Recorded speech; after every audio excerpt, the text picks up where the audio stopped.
Shalom, salam sejahtera, Bapak Ibu, Saudara-saudara, anak-anak yang dikasihi oleh Tuhan Yesus Kristus. Jumpa kembali bersama saya Pendeta Eka di dalam renungan firman Tuhan pada hari ini, hari Senin 11 April 2022. Sukacita dan damai sejahtera dari Tuhan kita Yesus Kristus kiranya menyertai kehidupan kita sekalian. Puji nama Tuhan. Sampai pada pembacaan kita hari ini, yakni Mazmur yang ke-86. Kiranya firman Tuhan yang kita baca memberkati kita sekalian. Baik, sebelum kita akan merenungkan bagian firman Tuhan hari ini, mari kita terlebih dahulu berdoa. Tuhan Bapa di surga yang kami sembah di dalam Yesus Kristus, kami sungguh bersyukur kesempatan pagi hari ini kembali kami dapat belajar firman Tuhan. Kami mohon berkat pimpinan-Mu ya Tuhan, supaya kami dapat memahami apa yang Kau maksudkan. Kau juga menolong kami untuk kami dapat terapkan dalam hidup kami. Terpujilah nama-Mu Bapa, demi nama Tuhan Yesus kami berdoa. Amin. Mazmur 86. Doa Daud. Sendengkanlah telingamu ya Tuhan, jawablah aku sebab sengsara dan miskin aku. Peliharalah nyawaku sebab aku orang yang Kau kasihi. Selamatkanlah hamba-Mu yang percaya kepadamu. Engkau adalah Allahku. Kasihanilah aku ya Tuhan, sebab kepadamulah aku berseru sepanjang hari. Buatlah jiwa hamba-Mu bersukacita, sebab kepadamulah ya Tuhan, kuangkat jiwaku. Sebab Engkau ya Tuhan, baik dan suka mengampuni, dan berlimpah kasih setia bagi semua orang yang berseru kepadamu. Pasanglah telinga kepada doaku ya Tuhan, dan perhatikanlah suara permohonanku. Pada hari kesesakan aku berseru kepadamu, sebab Engkau menjawab aku. Tidak ada seperti Engkau di antara para Allah, ya Tuhan, dan tidak ada seperti apa yang Kau buat. Segala bangsa yang Kau jadikan akan datang sujud menyembah di hadapan-Mu, ya Tuhan, dan akan memuliakan nama-Mu. Sebab Engkau besar dan melakukan keajaiban-keajaiban, Engkau sendiri saja Allah. Tunjukkanlah kepadaku jalan-Mu ya Tuhan, supaya aku hidup menurut kebenaran-Mu. Bulatkanlah hatiku untuk takut akan nama-Mu. Aku hendak bersyukur kepadamu ya Tuhan Allahku, dengan segenap hatiku dan memuliakan nama-Mu untuk selama-lamanya. Sebab kasih setia-Mu besar atas aku, dan Engkau telah melepaskan nyawaku dari dunia orang mati yang paling bawah. Ya Allah, orang-orang yang angkuh telah bangkit menyerang aku, dan gerombolan orang-orang yang sombong ingin mencabut nyawaku, dan tidak mempedulikan Engkau. Tetapi Engkau ya Tuhan, Allah penyayang dan pengasih, panjang sabar dan berlimpah kasih dan setia. Berpalinglah kepadaku dan kasihanilah aku. Berilah kekuatan-Mu kepada hamba-Mu, dan selamatkanlah anak laki-laki hamba-Mu perempuan.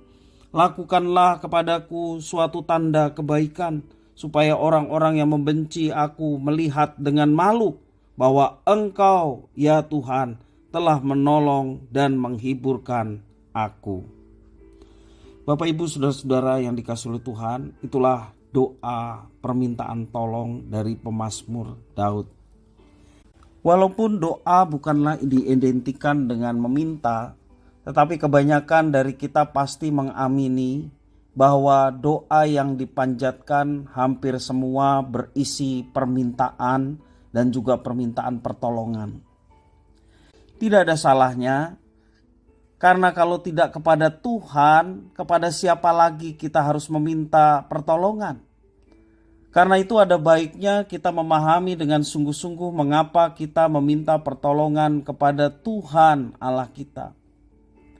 Kepada Tuhan Allah Daud berseru. Dikatakan, sendengkanlah telingamu ya Tuhan, jawablah aku, sebab sengsara dan miskin aku. Peliharalah nyawaku, sebab aku orang yang Kau kasihi. Selamatkanlah hamba-Mu yang percaya kepadamu. Bapak Ibu Saudara-saudara yang dikasihi oleh Tuhan Yesus Kristus, alasan Daud meminta Allah mendengarkan doanya karena ia mengakui kesengsaraan dan kemiskinannya. Daud sungguh merasakan bahwa ia memang sengsara dan miskin. Itu berarti permohonannya bukan untuk memenuhi keinginannya, tetapi merupakan kebutuhan utama dari Daud. Karena kondisi Daud bagaikan telur di ujung tanduk. Berkait dengan nyawanya, Daud sendiri mempercayai bahwa hidup dan matinya adalah milik Tuhan Allahnya. Demikian alasan yang kedua, Daud meminta pertolongan Tuhan karena dia mengakui sebagai orang yang dikasihi oleh Tuhan.